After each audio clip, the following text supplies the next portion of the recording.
Shalom, Israel. All right. Whew. Just rising on this Sabbath.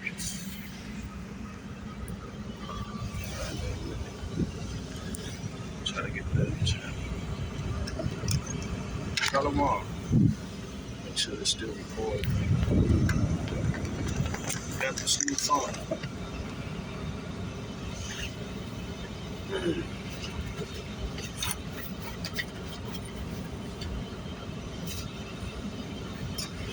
All right. I'm going to share with y'all today. It's been a long time coming. Share with y'all today a video, well, 3 videos. One from this brother Deshaun,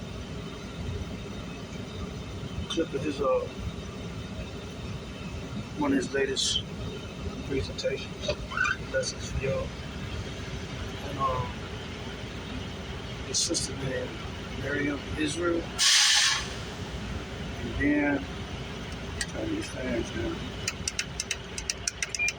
And then it's a story about Moses.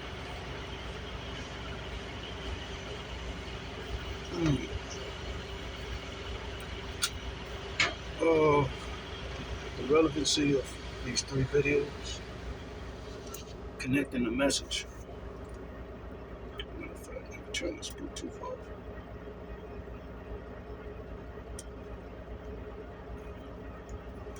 It's connecting the message of the Most High. I was recently having a conversation with somebody as I was sharing with them the material, because they just not coming into this truth. And what happened was, I had made a comment or something to this person. It's a female, and I said all praise to the Most High to her in the comment for something she shared. So then she comes back like 3 days later, and she says, I had to reach out to you because what you said to me, I guess over about a month or 3 month period of time, a length of time, short time though, she had been getting approached with that acronym, APTTMH, APTTMH, all praise to the Most High. And I guess her first encounter was with some guy was selling sea moss, and she ended up having an hour-long conversation with him. But anyway, these little seeds had kept coming into her feed, into her life.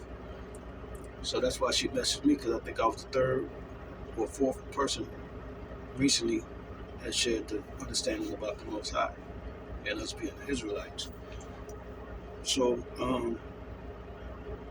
she's been asking for more information, and as I'm sharing, I'm also giving some things to her. Now she's telling me that she had a few health issues and everything, and the stuff that I happen to be sharing with her was via this brother Yaki, Yahki. Y'all familiar with his works, okay? So as I'm sharing it with her, I had to start letting her know or understand that the Most High's understanding is not of a religion. So I said, even though you might meet brothers or sisters understanding the Most High, some of them are attaching an idol to it. And I said, it's detrimental that you understand this and be able to discern that distinction, because the last one I sent her was a brother Yaki's video, and it wasn't the one I intended to send her, but it had to do with something she was going through.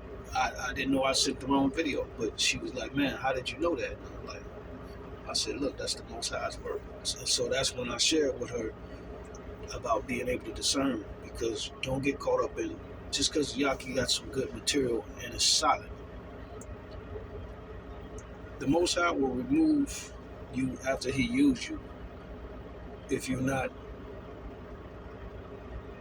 doing it his way and his way only, meaning giving him credit and glory without no son attached. So I started sharing with her the understanding of my understanding, what I attribute to being the Most High's understanding about a Yaki or anybody doing that, praising a Savior other than the Most High. Because I didn't want her to get the understanding that we're all the same. Just because we claim the Most High, some of them claim the Most High with a son, a JC.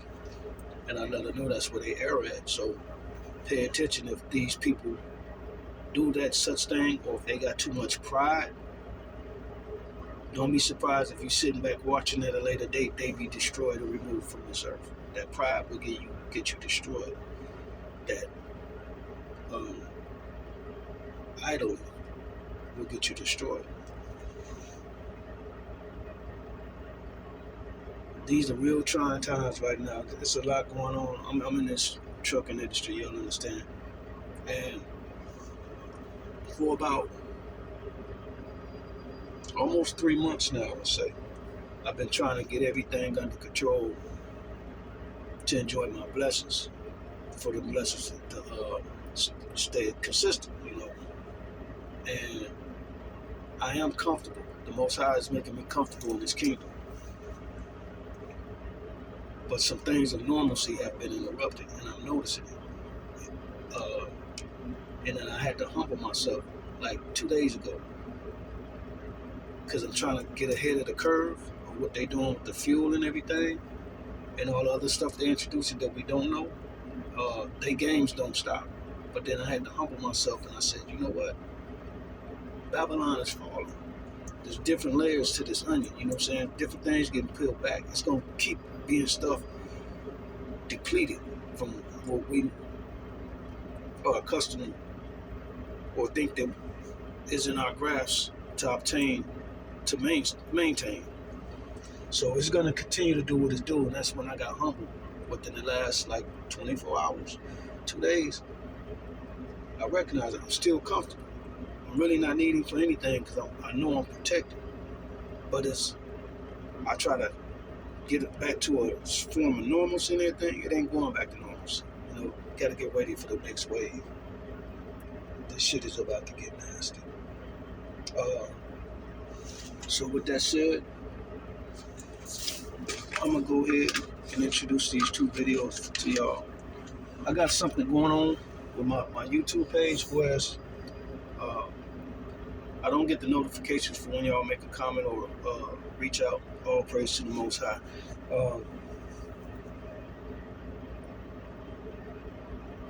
So I'm not able to comment unless I click on a particular video and see a comment's been added.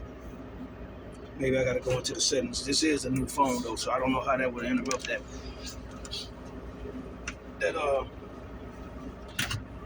setting. Get me a little sweet tea going and get this rolling for y'all. And once again, I want to let y'all know, Most High is always faithful, and I'm doing okay. Like I said, I just been trying to navigate through these current hurdles and stuff. So that's why y'all ain't seen too much of me sharing with y'all. Just trying to stay focused and trying to catch the next curve coming. It's coming. I just want to be ready.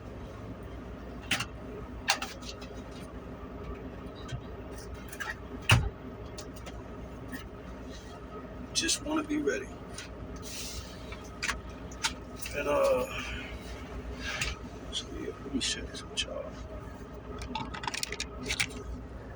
Shalom. Let's see. Hopefully I don't get any interruptions. I'm gonna share the sisters first, and then I'm gonna share Brother Deshaun's, and then I'm gonna share this one about Moses. And I gotta end that one about Moses in the middle. They try to catfish you and slide that Jesus in at the end. Pay attention. Shalom and greetings, brothers and sisters. Shalom. It's Miriam Israel with you once again. quick video, brothers and sisters. Brothers and sisters, I have been hearing for the past week that there's food shortages in China, and that Chinese people in China are being quarantined. Now, we don't know what's going on over there in China. Whatever is going on, for some reason or another, the media is not covering it. But whatever it is that's going on in China, we know that it has an impact on us here in America. Brothers and sisters, we can see that when we go shopping, when we go to Walmart, Aldi, and other stores, we can see that the shelves are getting emptier each and every day. So if there's food shortages in China, soon it's coming over here to America as well. So brothers and sisters, Sorry about that. we have to get ourselves prepared for what's coming. There's something that's coming. I don't know exactly what it is and when, how soon, but it's coming, brothers and sisters. But anyway, talking about that, let me share this with you. Last night, see, I'm sharing it with you right away. Last night, I had a dream. It wasn't much of a dream because I only heard one thing. I didn't see any images. I heard one thing in the dream. I heard a voice, and the voice said that it's time to move to the mountains. It is time to move to the mountains. I think that is very powerful. I thank the Most High for that. We know that many brothers and sisters have already moved to the mountains. A year, 2 years now, since brothers and sisters have moved to the mountains. For those of us who are looking forward to move, who want to move to the mountains or move out of America, this is the time to start getting ready. It's time for us to start getting ourselves ready to move to the mountains or move out of America, because I have a feeling all hell is going to break loose soon. And we know that many people have been talking about the things that are coming, and that it will not be safe in the cities. And the only place that we will be safe will be the mountains. For those of us who cannot move out of America and who want to be safe, we need to be in the mountains. So whatever it is that's coming, I don't know how soon, but it's time to get prepared, because we don't want to wait until the last minute. It's time to look for a mountain in the state, whatever state you live in, or if there's no mountain in the state that you live in, you have to move to another state where there is a mountain that you can move to. You have to find a space, a place in the mountain. You have to start going over there, get your seeds, and start cultivating your food in the mountains. You have to buy livestock, a couple of goats, chickens, if you eat chickens, whatever it is that you eat, and to go into the mountains with those things and raise them in the mountains. Let's not wait until the last minute.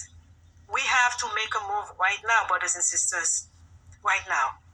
Let me remind you, brothers and sisters, in 2019, I believe it was September 2019, end of September 2019, I had this dream. In the dream, I heard a voice, and the voice said that the Most High was about to kill over 2 million people. And after I had the dream, 1 month later, 1 or 2 months later, COVID-19 or coronavirus started in China.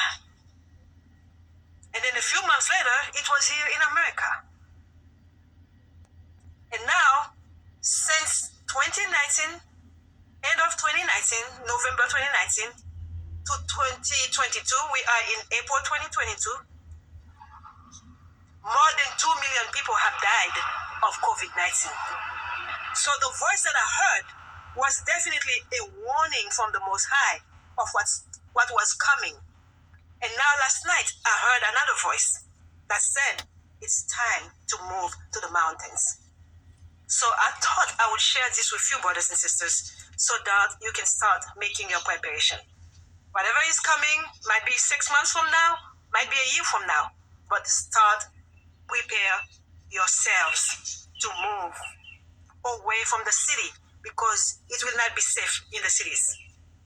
Well, brothers and sisters, I pray that the Most High will continue to guide us and lead us, and that the Most High will continue to communicate with us about the things that are taking place. We know that the Most High has been communicating with us, a lot of us. We knew that this time was coming. It's not a surprise. Like I said, Shalom. The relevancy of this material that I'm sharing, one being the common denominator of all praise to the Most High. What I'm witnessing out here in this trucking industry, Babylon is falling. This place is getting more and more. All you're going to see is a bunch of excuses and a bunch of people with wishful hoping for things to go normal. You got truck drivers owning a truck and 4 trucks. I'm calling companies looking for a backup plan or parachute, if you want to say. And I'm hearing the same thing from the recruiters over there. They say this is multiple conversations.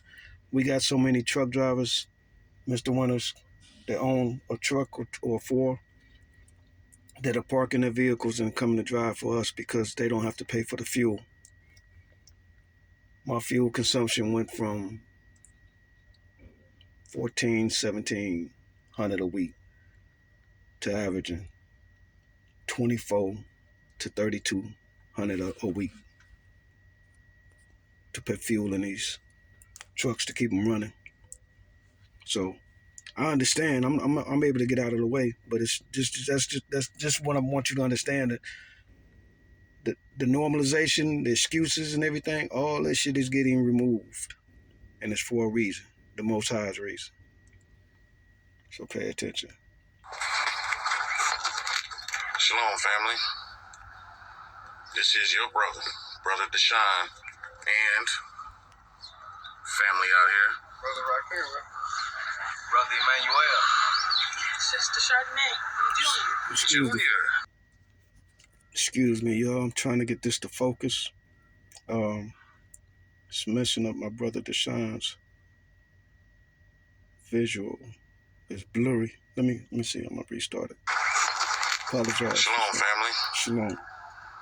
This is your brother Deshaun, and family out here. Brother Raquel, Brother Emmanuel. Sister Chardonnay, Junior. You know, to some, this might look a little much, or, you know, they out there being self-righteous. This is what the Most High told us to be doing. He told us to flee from the midst of her. Get out in this uncomfortable desert. Endure in these sackcloth and ashes, just like my man here. You know, just like this family here. Shit, even little Junior got it on.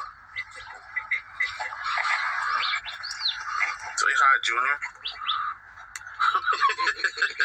He's like, this stuff is uncomfortable. You know, his father, his mom being examples, raising this child up in the oracles of the Most High.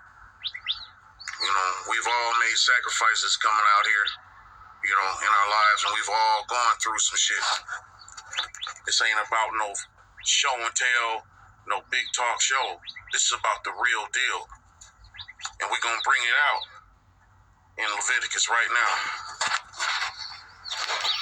Leviticus 26:40. If thou shalt confess their iniquities and the iniquities of thy fathers, which they trespassed against me, and that also they have walked contrary unto me.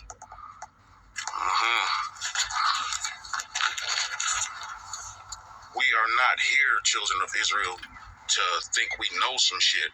We are here because our ancestors broke the holy covenant of the Most High God. And we are here to make it right with him. Because the more we can do that,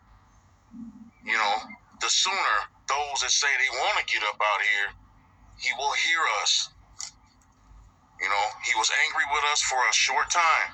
And he also said that he was punishing unto the iniquity of the children of the third and fourth generation of those that hate me.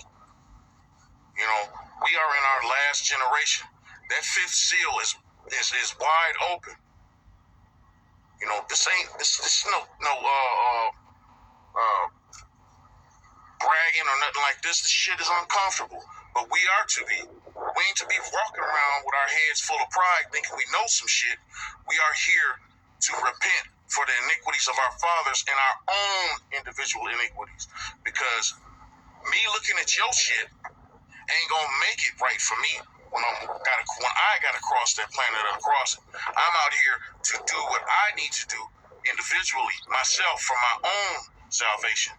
Because on that day, it's gonna be too late. Especially for those running around looking at other people's shit, and they got all kinds of stuff in their closet. The Most High ain't bullshitting.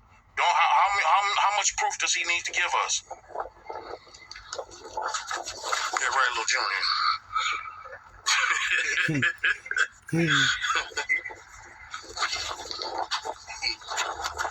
Go ahead, brother. That is beautiful, man. That is beautiful. 41. Humble. And that I also have walked contrary unto them, and have brought them into the land of their enemies. If then their uncircumcised heart be humbled, and they then accept of the punishment of their iniquities. That's right.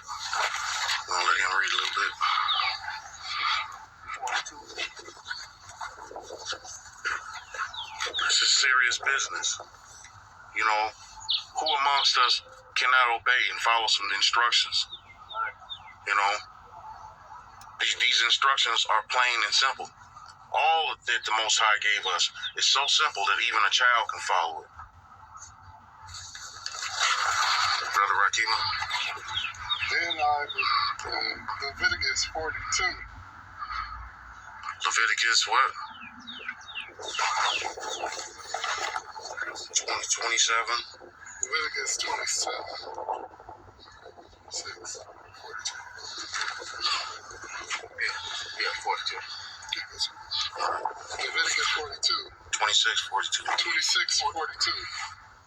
Then I will remember my covenant with Jacob, and also my covenant with Isaac, and also my covenant with Abraham will I remember. Yes, and all praises. Remember the land.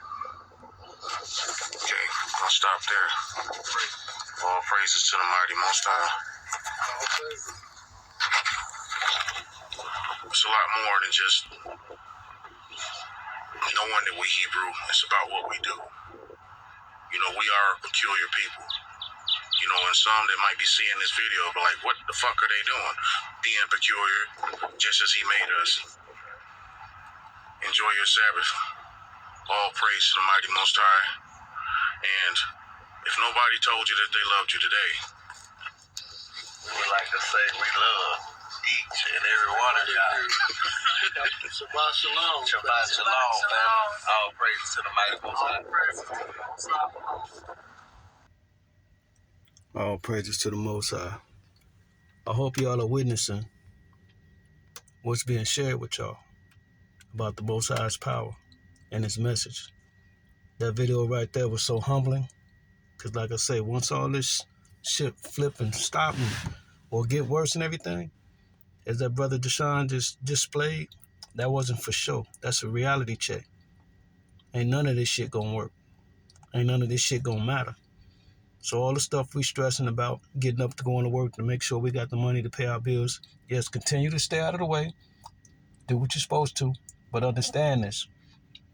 If he's sending you signs to get you out of the way, to have you protected, you must take that. If it involves with you changing place of employment, moving to get a different job that's out of the way, you got to pay attention to these signs. I flip these trucks and go to another setting, location, or authority.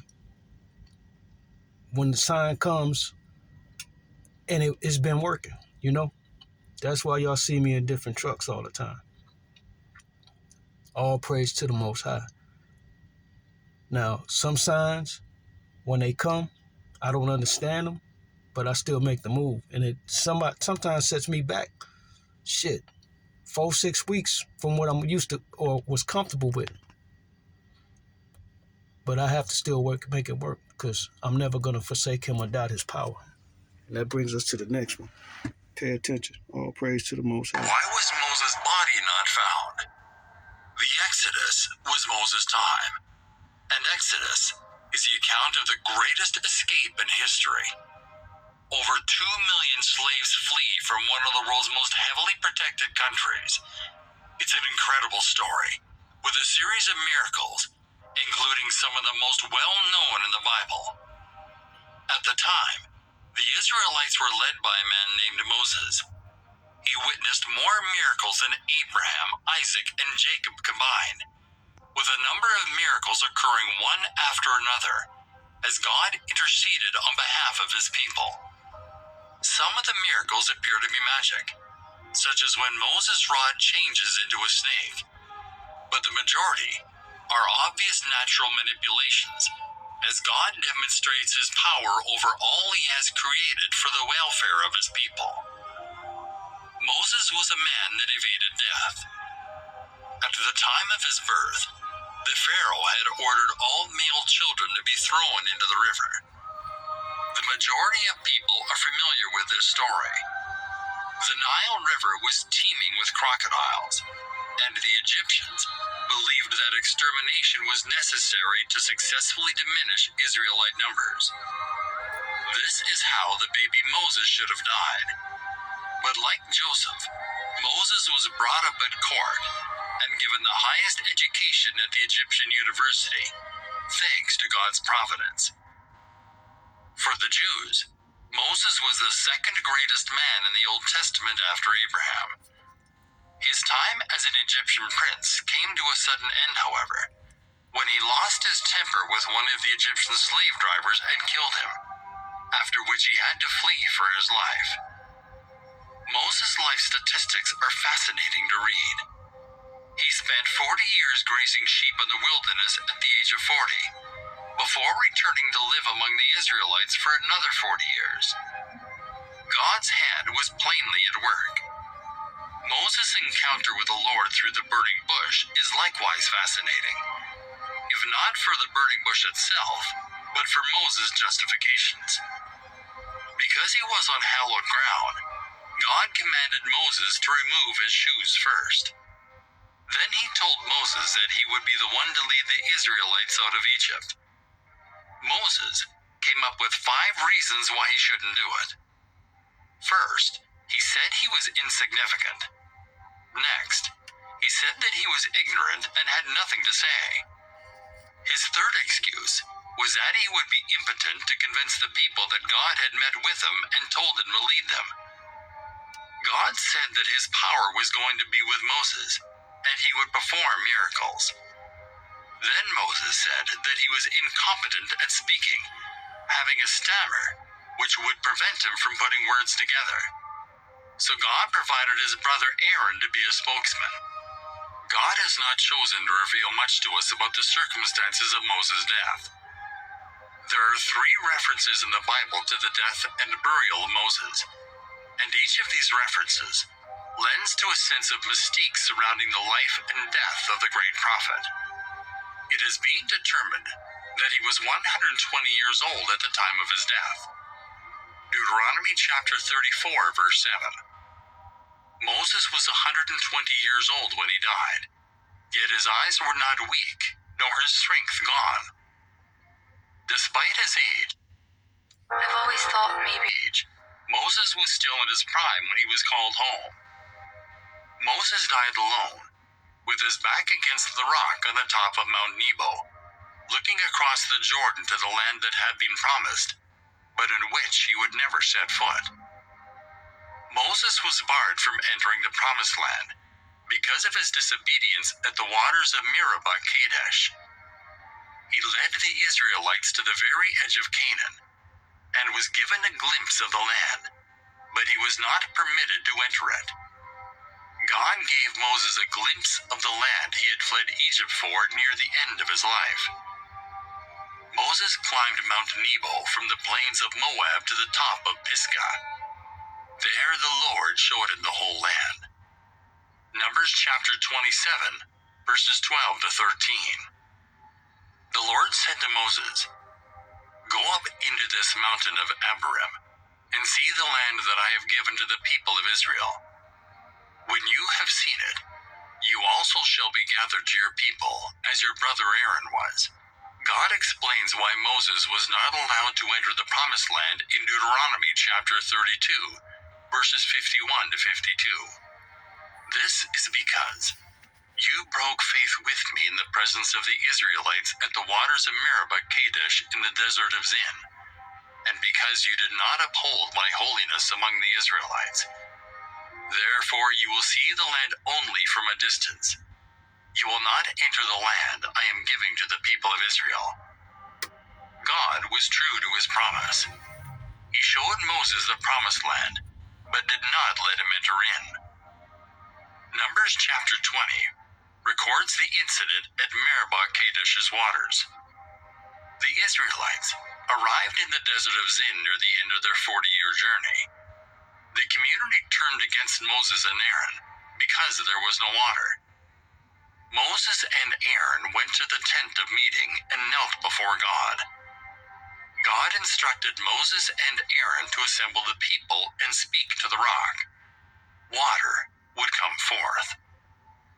Moses gathered the men and took the staff. Then, seemingly in anger, Moses said to them, "Listen, you rebels, must we bring you water out of this rock?" Then Moses struck the rock twice with his staff. Numbers chapter 20, verses 1 to 13. And the people of Israel, the whole congregation, came into the wilderness of Zin in the first month, and the people stayed in Kadesh. And Miriam died there and was buried there. Now there was no water for the congregation, and they assembled themselves together against Moses and against Aaron. And the people quarreled with Moses and said, "Would that we had perished when our brothers perished before the Lord? Why have you brought the assembly of the Lord into this wilderness, that we should die here, both we and our cattle? And why have you made us come up out of Egypt to bring us to this evil place? It is no place for grain or figs or vines or pomegranates, and there is no water to drink." Then Moses and Aaron went from the presence of the assembly to the entrance of the tent of meeting and fell on their faces. And the glory of the Lord appeared to them. And the Lord spoke to Moses, saying, "Take the staff, and assemble the congregation, you and Aaron your brother, and tell the rock before their eyes to yield its water. So you shall bring water out of the rock for them, and give drink to the congregation and their cattle." And Moses took the staff from before the Lord as he commanded him. Then Moses and Aaron gathered the assembly together before the rock, and he said to them, "Hear now, you rebels, shall we bring water for you out of this rock?" And Moses